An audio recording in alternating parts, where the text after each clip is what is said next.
But we'll go ahead and get started. Jeff, I'm going to have you kind of share a little bit about workshops and we'll get going.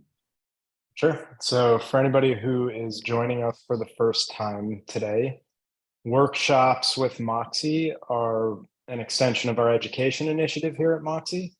And we like to bring exceptional people onto the show, like Stuart, who I'm really excited about because my lighting is always terrible, to help us all run better businesses. And hopefully we have a little bit of fun in the process. Awesome. Super excited. Yeah. Okay. We'll just be honest here that this workshop is for me and for Jeff.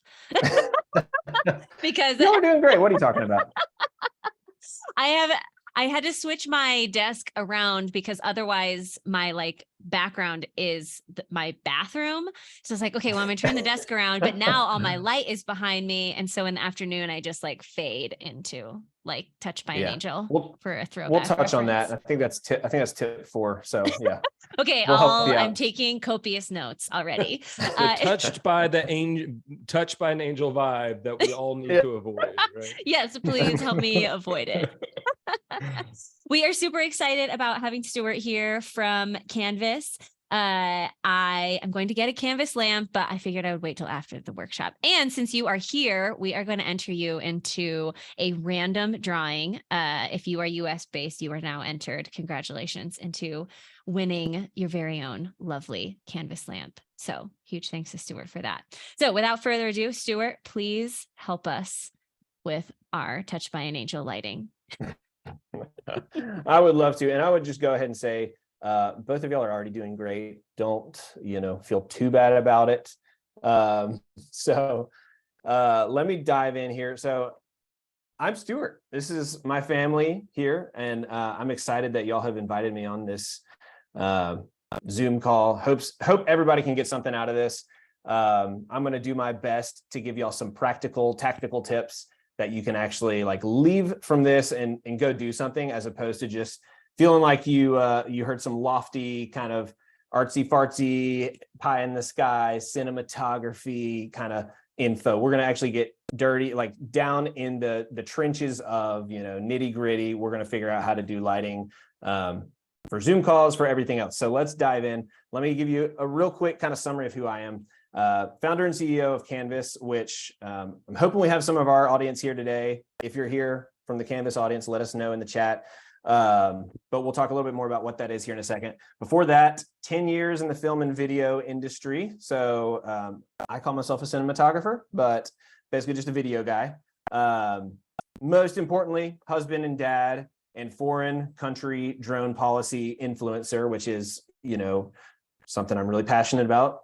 Maybe we'll go there, maybe we won't. Maybe that'll come up in the Q&A.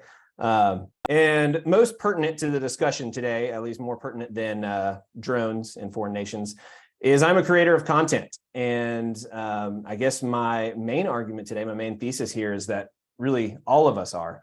And that's why we created Canvas. So let me tell you about Canvas too. Canvas, our tagline, Canvas exists to make creativity a delight. Basically, Canvas is a desk lamp and phone holder that empowers content creators to make beautifully lit content without the hassle. So the way I kind of think about it is we're a balance between simplicity and versatility. It's super simple. You just hit the button, turn it on, and you can't really mess it up, but it's also super versatile.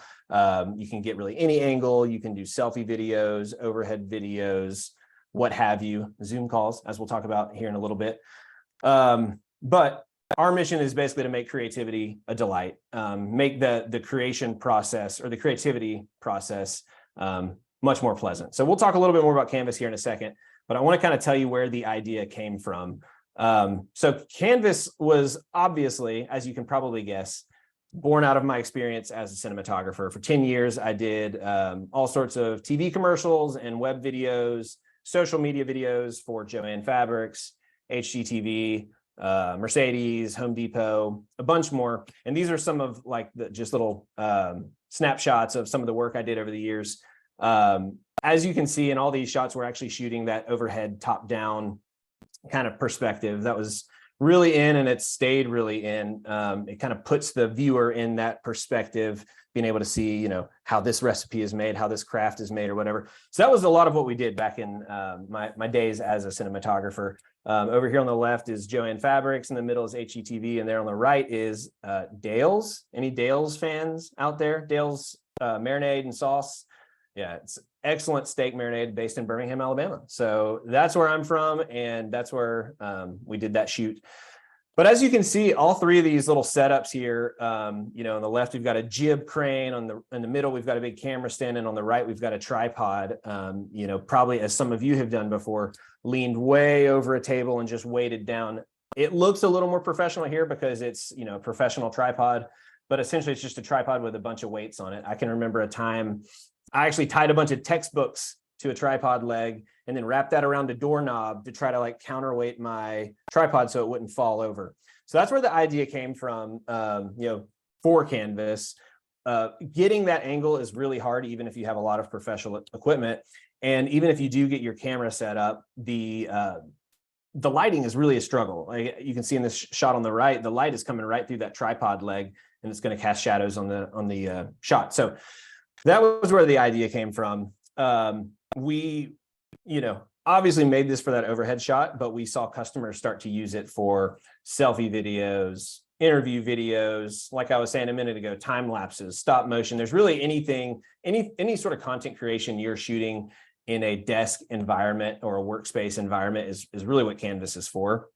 And we just kind of realized this is something that everyone from your, highest end Hollywood producers all the way down to, hey, I'm just doing a sales call, I'm just jumping on a Zoom meeting. Everybody actually is making content constantly. And so there's been just a huge response to Canvas. And we see everyone from, very accomplished high-end video producers all the way down to, just, hey, I need a light for a Zoom call using our product. So if you need a little convincing that you are in the business of content creation, I want to demonstrate in a way that most of us, I think, can understand just how important quality content creation is. So what you're looking at here is obviously a beautiful beach condo. In fact, I'm going to be staying here next week. Already very excited about it. We booked a beach getaway a couple weeks ago because I always wait till the last minute. Barely anything was left, and I did what everyone does. I scroll through Vrbo, scroll through Airbnb, and of course, diligently research every amenity and every review and really dig into the fine print to decide. Of course, I don't do that. I looked at the pictures like everybody else. You just scroll through and see a picture that you like, and you click on that. And then, once you get that initial click, maybe you're going to engage a little more and dig into those reviews and the witty copy they may have put in there. But the first thing you're going to respond to is the picture. And obviously, when I saw this one, I was like, all right, I could see us, going there. I'm digging it. I did not click on this one. I'm sure this is a lovely place. I'm sure the owners are lovely people. But you can tell just by the image here, there's a lot being communicated. Besides just the fact that, hey, maybe it's not quite as pleasant or nice in there. There's some undertones kind of coming through that I wanted to highlight. One is competence. How competent do you feel like the person who took this photo, the people who commissioned this photo of this location are going to be? Are they going to care about the light on the bedstand table that doesn't turn on properly?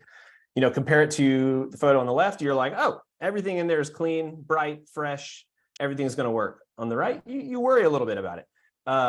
Two, a sense of trustworthiness. Like, you can't really put your finger on it, but can you trust that when you show up, everything's going to be in the right order, in the right place? I don't know. Honestly, care. Like, someone on the condo on the left, they put a lot of care into this. They hired somebody came up with a bunch of lights, lugged them up some staircases or an elevator, hopefully, and took some really nice pictures. Somebody paid some money for it. They put some work into it. On the right, the story is, guy was walking out the door, probably snapped a shot with his iPhone and then uploaded it. So if that's the kind of care they put into their content, what kind of care are they going to give you as a guest? Most importantly, and I think this is kind of goes without saying, is value. Obviously, all of us right off the bat attribute more value to the photo on the left than the one on the right. We're going to pay more for the one on the left than the one on the right. And even more importantly than that, I'm more likely to book the one on the left than the one on the right. And if you're not even getting booked, if you're not even getting that initial engagement from a potential vacation goer, you're certainly not going to get very much value out of the interaction. So while we all know this is absolutely true with your vacation listing, a lot of us do this on our Zoom call. Here's this beautiful young man on the right. I mean, on the left, it's the same guy on the right, but what am I communicating on the right? Am I communicating competence? Am I communicating trust? Do you really want to trust your brand? To me, if that's kind of how I look in my Zoom call. If you're not convinced yet, I'm going to share a few more statistics. You probably don't need to hear them, but I'm going to share them anyway. Number one, Facebook posts. These are all, I got sources on here, so you can go fact check me here. Facebook posts with images, just any sort of content, and just throw a picture on there, it gets 2.3 times the engagement than those without images. That speaks volumes.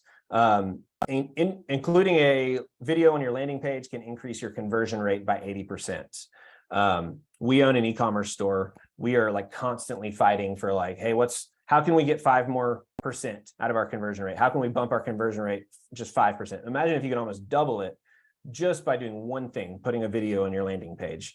That's crazy. And this one's really interesting. 71% of recruiters say they've rejected candidates solely for poor LinkedIn profile pictures, regardless of qualification. So what that means is, these guys are fully qualified for a job. They have all the necessary skills, all the necessary experience, but because their picture, because there's the recruiter scrolling through LinkedIn and sees that picture, they're not going to accept that candidate. 71%, just because of the picture.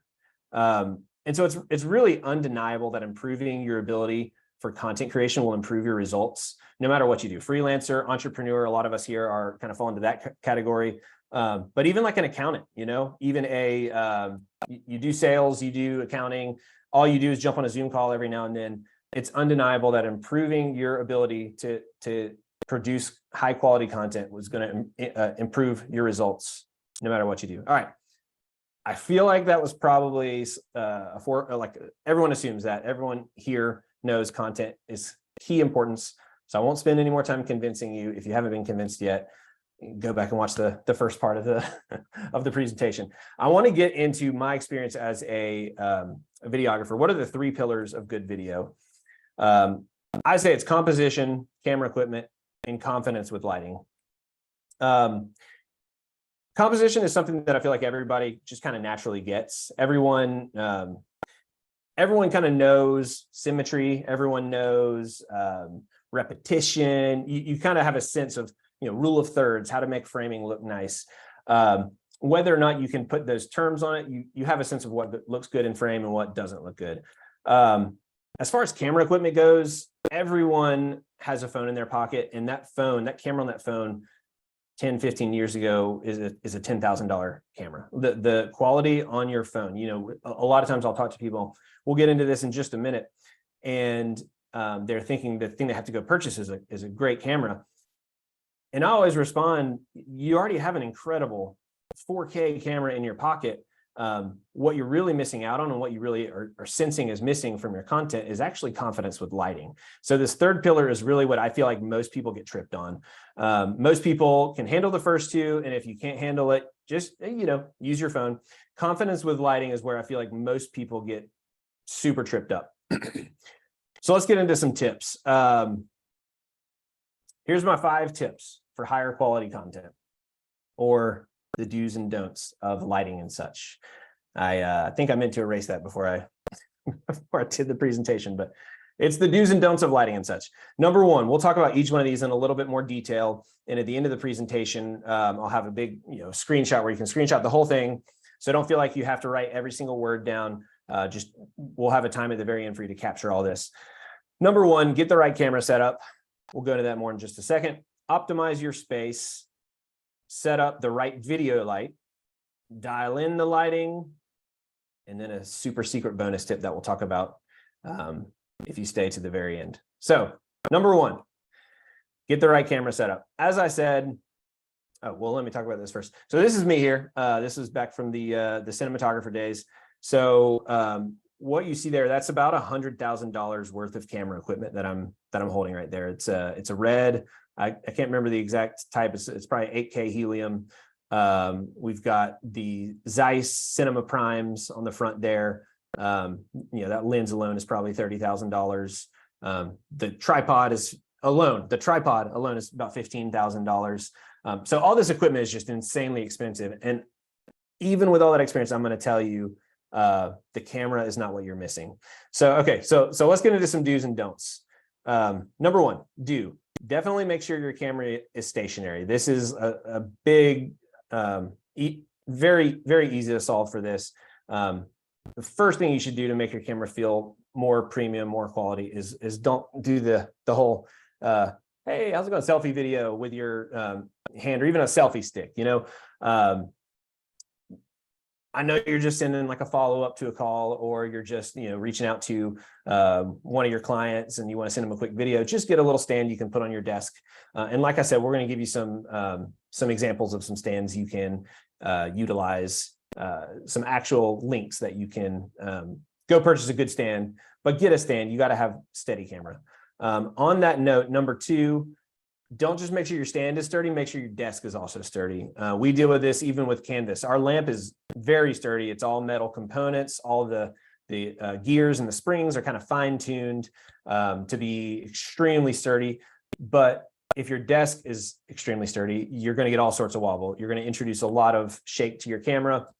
So I would just, before you, try to tether your camera stand down to your desk, make sure your desk isn't also wobbling. And number three, this is specifically about the camera.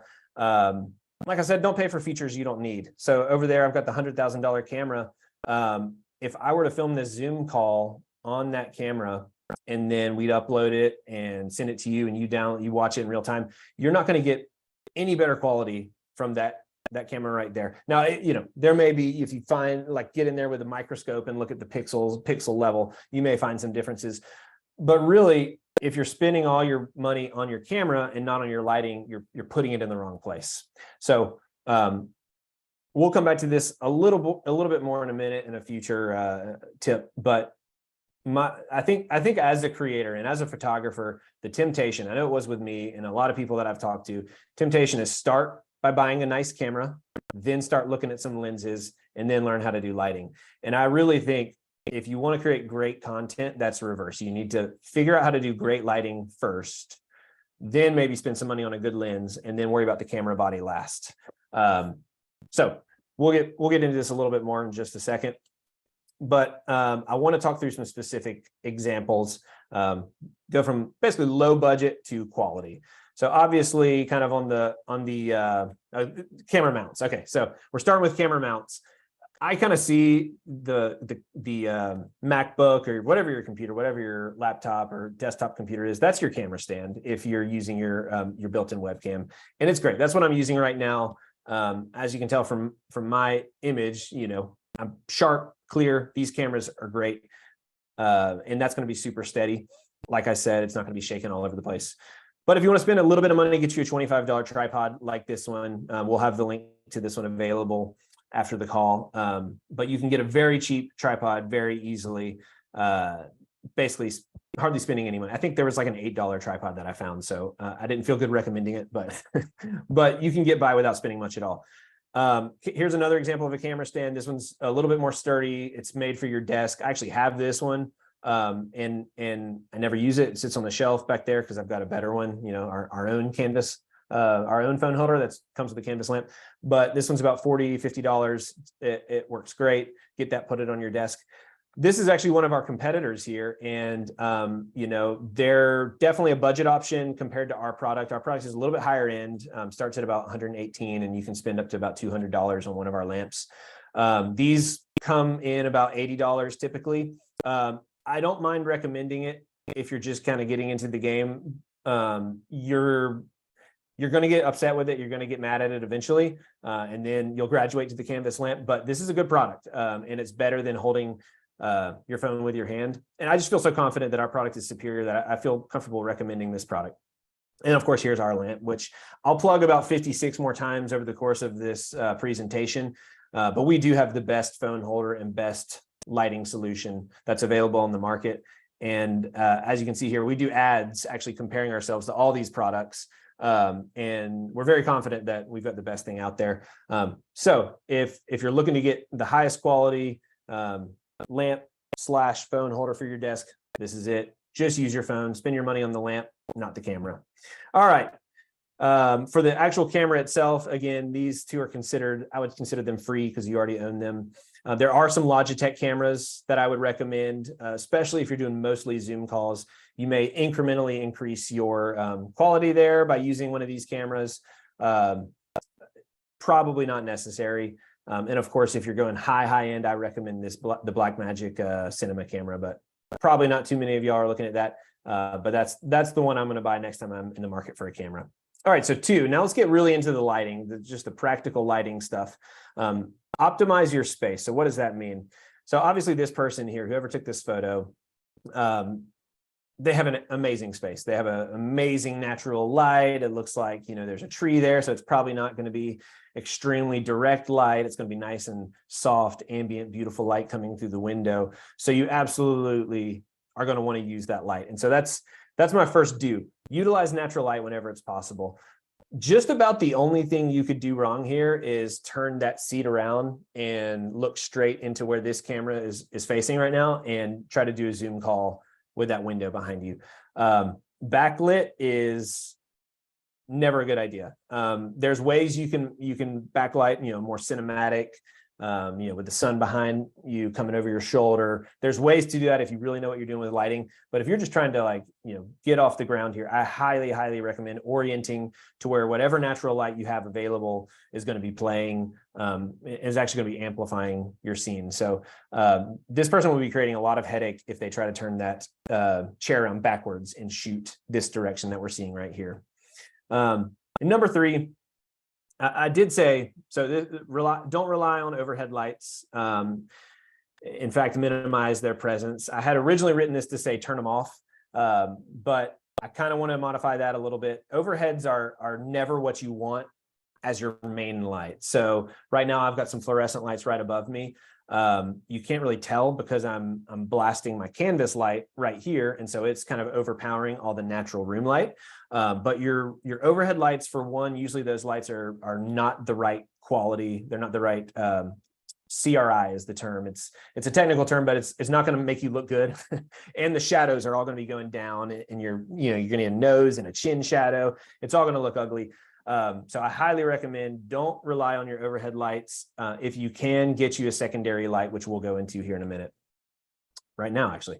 So lighting can be extremely overwhelming. You see all these options, and I put this picture on here. Like, I've used many of these lights here. I own a few of them. They're not necessary for most of what we're shooting. Now, if you've got an entire room, you're shooting a scene where, people are walking through the scene and there's like a couch over here and a table over here and you got to light everything. Yeah, that's what these lights are for. But if you're doing an overhead video of you working on your journal for Etsy, or you're making a Zoom call, or you're just talking to camera for a sales call, you don't need anything like this. So that said, you're going to need a light source. So even if you have, the window that the person in the previous image had, that beautiful natural light coming through the window, you still need to make sure you have a light source that you can use. Inevitably, you're going to be having a call at night, or you're going to have a really cloudy day where the natural light just isn't quite doing what you want. And having a controllable light source that you basically, you turn it on, you dial in your settings, and you're good to go no matter what the natural light is doing, you're going to be set. Additionally, you want to position it intentionally. You don't want to just put the light, a lot of lights kind of just clip onto your computer and shine straight in your face, which can be okay for some people, but people like me wearing glasses, if I put a light right here in front of the camera, it's going to be just like tons of reflection, tons of glare right in my eyes. So I intentionally put my light above eye line significantly, not so high that it's going to give me that top down overhead look, but enough to where it's not going to give me that bad reflection. And then I say, once you get it above eye line, experiment with directionality. I know some people may have a good side or a bad side. I know that's a thing. Experiment with, put the light over here, put the light over here, and just see what you like, see what looks good, see what you want to present to the world. Last thing, don't overdo it. more light is not necessarily better. This is probably one of the biggest myths that's out there. People always say like, oh, this light isn't bright enough, or like, I need more light, or, more light is usually not going to solve your problem. In fact, I got to show you this. We actually used, this is an image I pulled off of Amazon kind of as an inspiration when we were first developing the idea for Canvas. This is what we were trying to address. People who think you have to set up this many lights to get a good scene. It actually inspired this little GIF we made where, the girl sets up all the lights and then replaces everything with just Canvas. It's not necessary. And in fact, usually you're going to actually create more problems for yourself if you just add lights. I always recommend get one light, get it looking great with one light, and then possibly think about adding more lights later once you've got it looking great with one light. Chances are, though, if you just throw another light on there and you think throwing another light, seeing how it looks, you're gonna like suddenly be happy with it. Chances are you're not. You're gonna have conflicting shadows. Your nose going this way and your nose going this way, or if it's an overhead video, it's like you're gonna have a lot of light coming this way, but then these weird other shadows on the other side. It's just gonna look confusing to the viewer. And so I recommend just getting one light that you know how to use really, really well and learn how to dial it in, which we'll talk about in one more second. So video lights, budget versus quality. To me, I hesitated to put this on there because I don't love the idea of using this lamp for lighting, but right now I'm in a room that really doesn't have any natural light. We got one small window in here. I would much rather use this desk lamp or this bedside table lamp from IKEA rather than having no light whatsoever. So point here is, no matter what you do, make sure you get some sort of secondary light that's going to give more definition to what you're working on. Otherwise, it's going to be muddy. You're not to get too into the technicals, but the camera sensor doesn't have enough light to even see the image. It's going to be all blobby and gross. So if all you've got is a bedside table lamp, use that before you just go total dark mode. I have this bar light here and really like it, actually. In fact, we're kind of prototyping a few ideas here for our own take on a bar light, which that's super secret. So y'all just got a little inside scoop there. But this light is great. I want to say it's about $40 or $50. So it's not extremely cheap, but it's definitely affordable. And if that's what you want to spend, this is a great one. We'll have the link to this as well. Color temperature, dimming, and everything. A little weird on the user experience, but highly recommend it. It's from a brand called iOcean on Amazon. And then I even recommend the LumeCube Edge Light, which I'll go ahead and throw us up there. The LumeCube Edge Light is up there in the middle. Really, really solid light. It's about $118, I think, something like that, $119. So it's definitely not on the cheap end, but it will get the job done. You're going to look great if you get that light. And like I said, I have no problem promoting their product. Our product is totally different, and our product, I believe, is far superior. But in that budget range, and again, if you're mostly doing Zoom calls where you'll be using a different camera, you don't need to use your phone, then that's a great light. Of course, ours is the best. I have to keep saying it. You got a professional ring light here with 3 color temperatures, which we'll talk about here in just a minute. Lots of dimming options, and of course the ability to mount your phone, do overhead selfie videos, what have you. And of course, I always like to include like kind of the high end case. This is called an Aperture 600D. I've got kind of a previous version of this light, but this is what we use for all of our content that you see on our website and social media. That's a little bit more high end. That looks like we shot it on a real camera, not just a phone. This is a great light for any sort of content creation. And the pro tip here that I have to say is always, unless you really know what you're doing, you're really going for a specific look, always use diffused light. Or basically that means, diffusion is just that kind of semi-transparent substance that the light passes through, basically like a white screen. That is going to take that hard shadow out of it. Now, the hard shadow can be awesome if you're doing product photography and that's really what you're going for. But for most people, what they want is that soft kind of ambient light when you're doing a Zoom call, or even when you're creating content at your desk. So make sure you get diffuse light. So for the aperture, if you're looking for that high end light, you can get a softbox. They sell those separately, or a big grid thing. But that stuff is, we're talking like a couple $1,000 all in on that high end stuff. So proceed with caution. Okay, number 4. This is kind of our it's our second to last point. How to dial in your lighting. So you've got the light, you've got all the professional settings, the color temperature, the brightness and the dimming and everything. How do you dial it in? What's the best practices there? So this picture here is from our website. We advertise our light is great for day or night. Make content, whether it's a beautiful sunny day and you don't even really need the light, or if it's late at night and you're working after the kids go to bed. Oftentimes, I know that's what I'm doing. And so how do you get great looking content, whether you're filming daytime or nighttime? So first, don't mix color temperatures. And basically, just to really make this simple, we have 3 color temperatures available in our lamp. We have the warm, or the kind of yellowy light. It's about 3,200 Kelvin. That's the technical terminology there. The middle is a neutral setting, and it's about 4,800 Kelvin. And then the cooler, or the blue setting, is about 6,000 Kelvin. And basically the way I describe it is, if you're sitting in an environment that already has lighting and you're trying to just blend in with that environment, you want to match the lamp temperature to that environment and not mix. So if you're sitting right next to a window and it's a bright sunny day and you get this nice blue cool light coming through your window, you don't want a light from over here with a really warm light. It's going to create a kind of a muddy look, and just kind of look gross. So you always want to try to match. A sunny day, you want to use the cool setting if you're maybe under fluorescent lights like I am, or if it's a really cloudy day outside, use that neutral setting. Or if it's late at night and you're working with the interior lighting that's already in your space, maybe a lamp in the background, the warm setting is really the best option. After you get that color temperature matched, the next thing is adjust your brightness to balance contrast and avoid hot spots. So what I mean here, this is kind of going back to what I said a minute ago about not overdoing it with lights. A lot of time when people look at their image, they look at their content and they think, I need more light. What they actually need is less light. Because what's happening is your camera, oftentimes the exposure is going to adjust as you add more light. And so if you've over brightened your light, the main subject is going to be super bright, but the background may be really dark. And so you're going to say, man, I need more light back there in the back. So you crank your light up more, but all it does is exasperates the problem, because the subject gets brighter and the background doesn't get any brighter. So I would actually say you have better luck if you feel like you need more light, actually dialing back a little bit. And checking that out, see what it looks like first.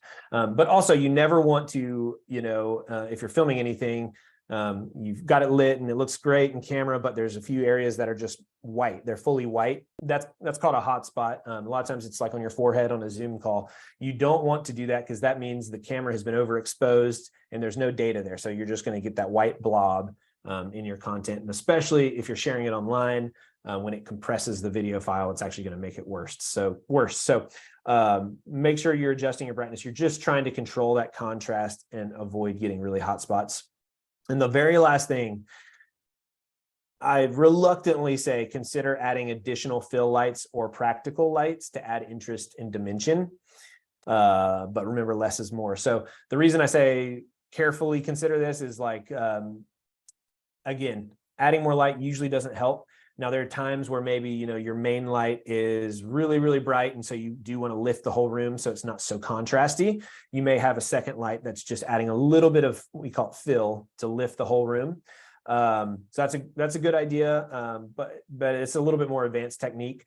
As far as practical lights are basically just any lights that are in your shot that are actually visible in the frame. So right now I've got a practical back here. If I turn that lamp on, it's not actually going to light me at all. So the subject isn't changing, but the background is going to have a cool little glow. So that can actually add interest and dimension. So a well-placed practical here and there is nice. Even in this GIF we've got up here, the candle is considered a practical. In the night shot, the candle's glowing and adds a little bit of interest.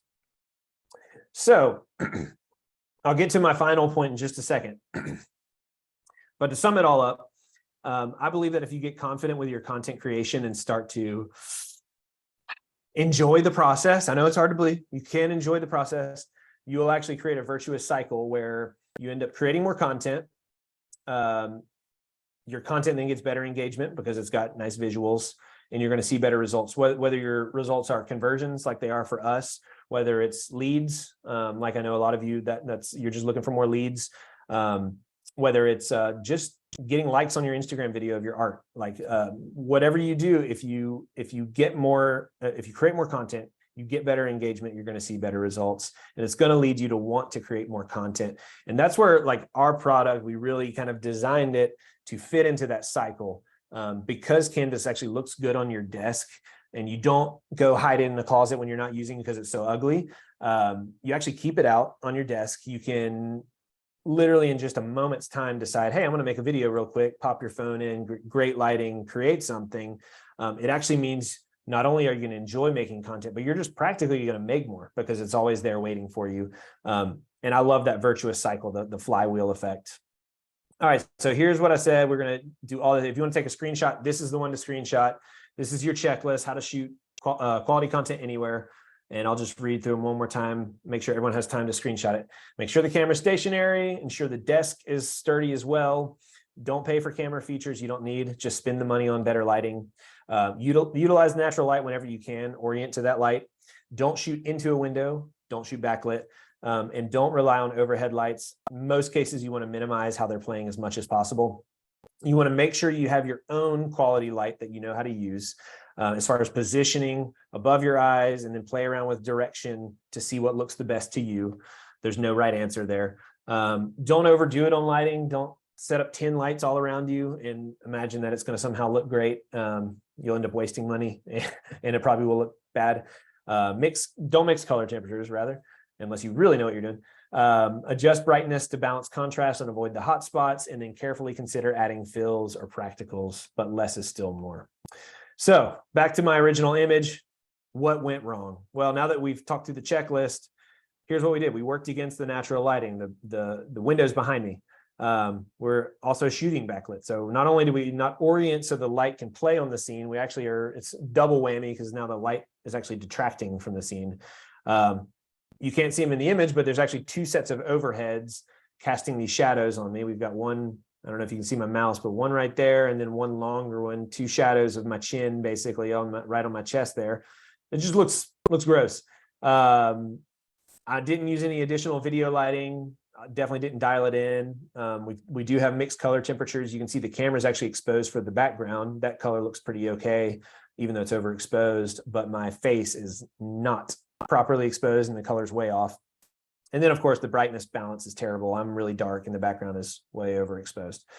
So fix all that, address all those problems, and you will start to look like this, like I do right now. All right, so I'm going to quickly, I know we're probably over time here. I'm going to really quickly go through 4 different approaches on different budgets. This is what you can do tomorrow. If you sign up to our email list, I knew I forgot something, forgot to get our link to send out so you can sign up to the email list. We can send you the links after this. So we'll make sure we get that to you. Extreme budget, $0 to $25. Use your camera you've already got, use a lamp or natural light you've already got, and get a cheap tripod. Cheap-ish, $25 to $100. Still, I would say, like I said, don't spend the money on the camera, spend it on the lighting and the mount. You can get a great light and a great phone mount for about $85. Pretty solid budget. Yeah, you may want to invest in a camera at that point. You're going to be spending a lot more, if you get a $130 Logitech camera. But if you want to spend $200, you can fit that into the budget. And then I would either get the bar light or the edge light, and you don't need a camera mount if you're using a secondary camera. Or you can go the canvas route, start at 118, use your free camera, use a professional ring light, get unlimited versatility. And as an added bonus, you're going to just look amazing on your desk. It looks awesome. So I'm not biased or anything. And I think that's probably plug number 53. So I got 3 more plugs before I go, which leads me to my last tip, the bonus tip. Don't forget about audio. I maintain that good video plus bad audio is just terrible. It's a big red X. But if you have bad video that still has good audio, it's actually not that bad. And this is counterintuitive. Most people kind of audio is an afterthought, but I would submit that audio is just as important, if not more important than the video, which is why we just released our own wireless microphone that you've been hearing this whole time. secret little Easter egg. The mic's right here. You've been hearing this audio for the entire call. It works with phones, tablets, and computers. You got to get the right version, that matches your device. But I would say definitely, I would recommend, if you really want to level up your content creation, get you a mic. And that is all. I think I went over my time, but I hope we have some time for some Q&A. Yeah, absolutely. There's a bunch of questions about reflection. So lots of questions about how do you take a picture or a video of a shiny object, or also dealing with eyeglass reflection. I think we can. That's great. Answer that one. That would be great. Yeah. So I'll go with the eyeglass reflection first, because that's one thing I've dealt with. Obviously, like I said, you want to get that light above your eye line, and you don't want to put it straight behind the camera. The way a camera works, there's really no way to avoid a reflection. It's just a mirror. You're looking straight into a mirror and the light's right behind you. You're going to see the light. So the key thing there is you got to get the light off axis of where your camera is if you're shooting an extremely reflective item. We do hear this sometime with the canvas lamp. If you're looking down on a very reflective surface, which I don't recommend, but if you don't have any other options, you might get some reflection of the ring light in the camera. We say just turn the camera slightly, just a few degrees. You won't get that perfectly gridded overhead, flat lay look. It'll be slight angle, but you can get rid of the glare that way. Another option is to get yourself a surface. We call them surfaces.